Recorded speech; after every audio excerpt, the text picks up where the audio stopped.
దువ్వాడ శ్రీనివాస్ కుటుంబ కథా చిత్రం నానాటికి ముదిరి ఈరోజు రోడ్డున పడేటువంటి పరిస్థితికి అయితే వచ్చింది.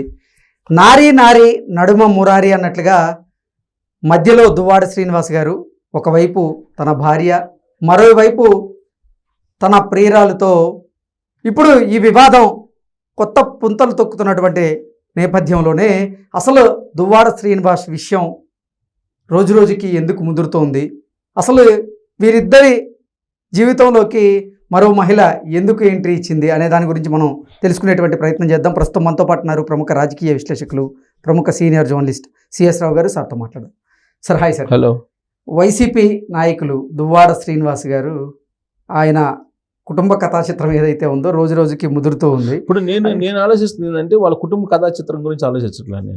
అదేదో వాళ్ళ ప్రైవేట్ లైఫ్ సరే, ఆయన ఇష్టం వచ్చినట్టు ఆయన చేసుకున్నాడు, వాళ్ళ మిస్సెస్ ఆమె ఇష్టం వచ్చినట్టు ఆమె పోరాడుతుంది, అది సరే, అది చట్ట విరుద్ధం అనుకోవాలి. ఎందుకంటే విడాకులు తీసుకోకుండా ఆయన ఏదో చేశాడు అనేది ఆరోపణ కాదంటుంది ఆవిడ. ఆమె పేరు ఏదో ఉంది, భార్య పేరేమో వాణి, ఆమె పేరు మాధురి ఏదో ఉంది. సరే, వాళ్ళిద్దరు పరస్పరం ఆరోపించుకుని నేను ఆలోచిస్తున్న ఆ కోణం నుంచి ఆలోచించట్లా. అసలు జగన్మోహన్ రెడ్డి పరిపాలన 2019 నుంచి 2024 వరకు తీసుకుంటే ఆ పరిపాలన ఏం జరిగింది అనేటువంటి కోణం నుంచి నేను ఆలోచిస్తున్నా. ఓకే, ఇప్పుడు రామాయణం అనగానే 3 ముక్కల్లో చెప్పమంటే ఏం చెప్తారంటే చాలా మంది కట్టా కొట్టా తెచ్చా అంటారు. అంటే ఏంటి కట్టా కొట్టా తెచ్చా అంటే? రామాయణంలో హనుమంతుడు వారధి కట్టాడు, రావణాసుని కొట్టాడు, చేతను తెచ్చాడు, 3 ముక్కలు అయిపోయింది రామాయణం. అట్లా చెప్తారు 3 ముక్కల్లో చెప్పమంటే. అలా జగన్మోహన్ రెడ్డి పరిపాలన 3 ముక్కల్లో చెప్పమంటే మనం ఆయన పరిపాలన చెప్పాలంటే డ్రగ్స్, తర్వాత రాసలీలలు, దందాలు, ఈ 3 నడిచినట్టుంది 3 ముక్కల్లో చెప్పాలంటే. ఇప్పుడు మొన్నటిదాకా మనం ఏమన్నాం ఆయన పరిపాలన గురించి? శ్వేతపత్రాలు ఏదో చంద్రబాబు నాయుడు విడుదల చేసి ఆధారాలు సహా ముందు బయట పెడితే మనం ఏమనుకున్నామంటే డ్రగ్స్ కుంభకోణం, భూములు కుంభకోణం, తర్వాత మైనింగ్ కుంభకోణం, తర్వాత లిక్కర్ కుంభకోణం, ఇవి మాత్రమే అందరికీ తెలుసు. అసలు తెలియంది ఏంటంటే చాలా ఉన్నాయి. రాసలీల వ్యవహారం అంటే రసిక రాజ్యం. ఒకప్పుడు కాంగ్రెస్ పార్టీ ఏం చెప్పేదంటే ఇందిరమ్మ రాజ్యం అనేది, మమ్మల్ని గెలిపించని మేము ఇందిరమ్మ రాజ్యం తీసుకొస్తాం అనేవాళ్ళు. ఆ తర్వాత కాంగ్రెస్ పార్టీ నుంచి విడిపోయి వైఎస్ఆర్ కాంగ్రెస్ పార్టీని పెట్టుకున్న తర్వాత వీళ్ళేం చెప్పారంటే మేము రాజన్న రాజ్యం తీసుకొస్తాం అన్నారు. రాజన్న రాజ్యం తీసుకొస్తామని వెళ్ళినటువంటి వాళ్ళు రాజన్న రాజ్యం అంటే ఇదేనా? రసిక రాజ్యం లాగా కనపడుతుంది. ఇప్పుడు 5 సంవత్సరాలు రసిక రాజ్యంలో సామంతులు చేసేటువంటి కార్యక్రమాలు రాసలీలలో కనపడుతున్నాయి. ఇప్పుడు ఆయనేమో అప్పుడు పవన్ కళ్యాణ్ మీద చేసిన ప్రధాన ఆరోపణలు ఏంది? 4 పెళ్ళాలు. ఇదేనా మహిళలకు గౌరవించేది? మహిళలంటే గౌరవం లేదు పవన్ కళ్యాణ్కి అని చెప్పి ప్రతి వేదిక మీద అవకాశం ఉన్న ప్రతిసారి విమర్శించారు కదా జగన్మోహన్ రెడ్డి. మరి ఇప్పుడు జగన్మోహన్ రెడ్డి హయాంలో జరిగింది ఏంది?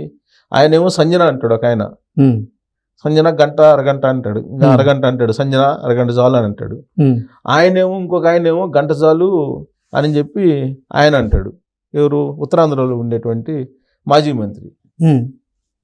ఇక్కడ మాజీ మంత్రి ఏమో సంజన అనేది ఆయన మాట్లాడతాడు.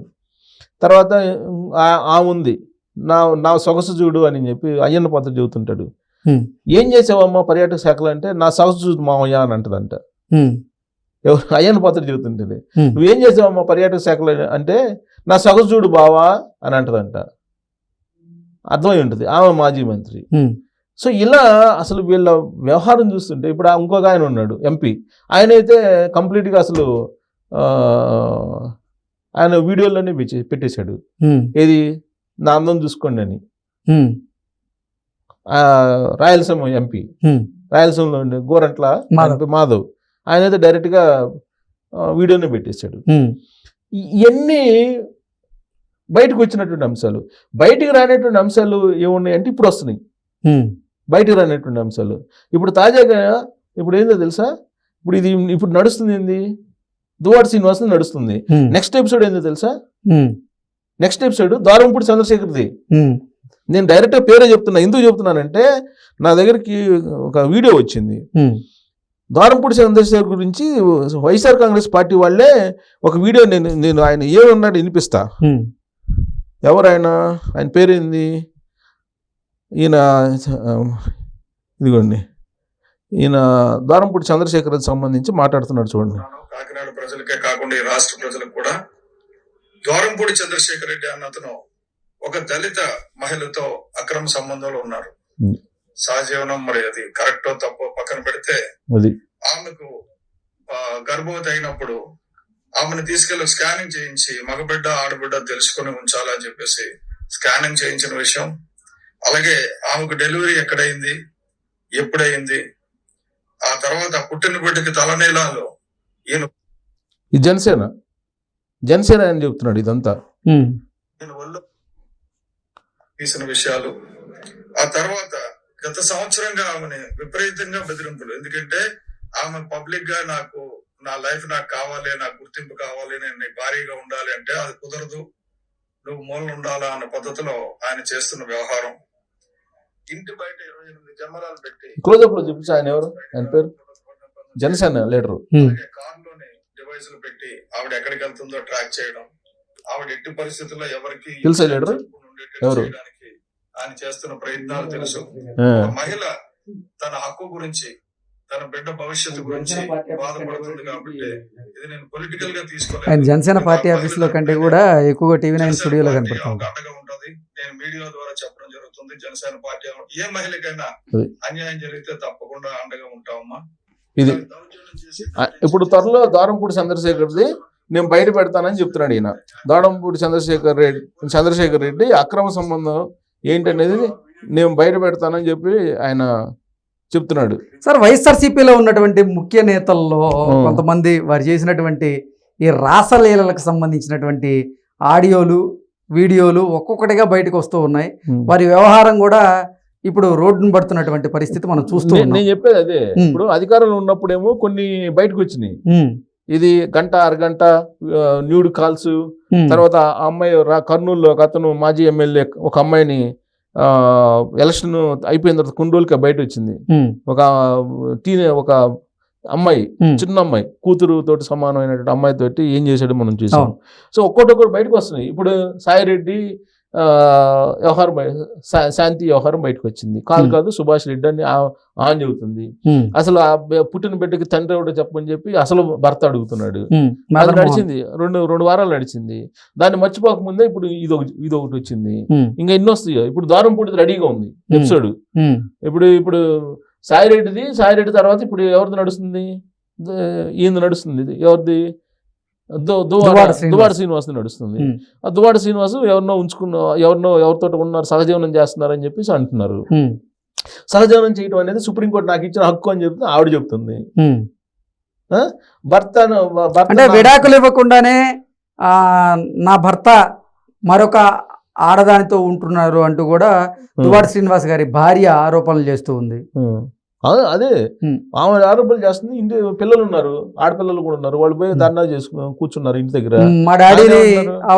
ఆయన అన్నారు తెలుసా, హైలైట్ పాయింట్ ఏంటి తెలుసా? అసలు ఈ సంగతి నేను జగన్మోహన్ రెడ్డి చెప్పాను ఎలక్షన్ ముందు జగన్మోహన్ రెడ్డి చెప్తే జగన్మోహన్ రెడ్డి చాలా లైట్ గా తీసుకున్నాడు అని. నేను ఇవన్నీ జగన్మోహన్ రెడ్డి తెలిసే జరిగినాయి. సాయిరెడ్డి ఎపిసోడ్ కూడా అప్పుడు జగన్మోహన్ రెడ్డి తెలిసే ఉత్తరాంధ్ర నుంచి సాయిరెడ్డిని కేంద్ర కార్యాలయంలో వేశారు ఆయన. జగన్మోహన్ రెడ్డి తెలియకుండా ఏం జరగలేదు. దువ్వాడ శ్రీనివాస్ ఇంటి ముందు అర్ధరాత్రి హైడ్రామా చోటు చేసుకుంది.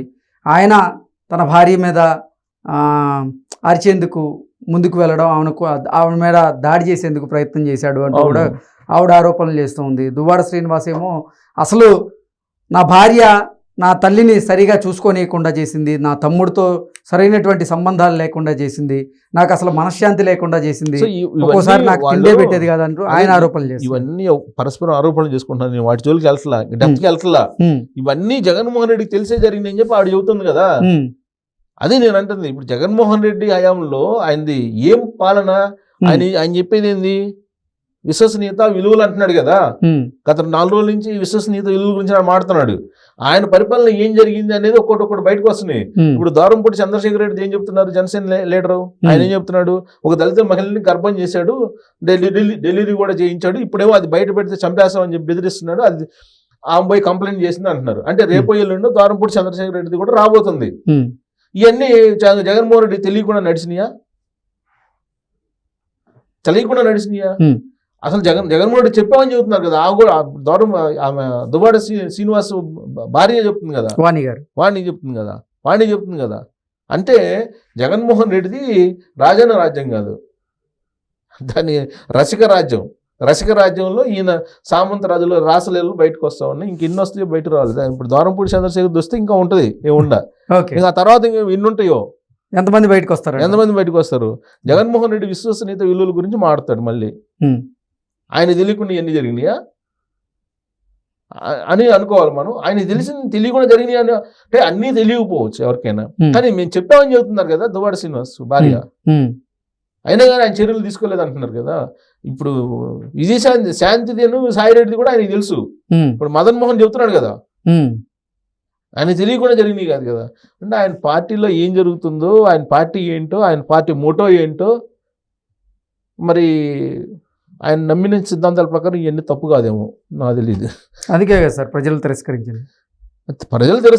అంటే ఇటువంటి సందర్భాలని ఆయన సరి చేసుకోలేకపోతున్నాడు. సరే, మనం ఇప్పుడు రాజన్న రాజ్యం కన్నా రసిక రాజ్యం అని అనుకోవాలి. Okay sir, thank you sir. రసిక రాజ్యంలో రాసలేళ్ళు.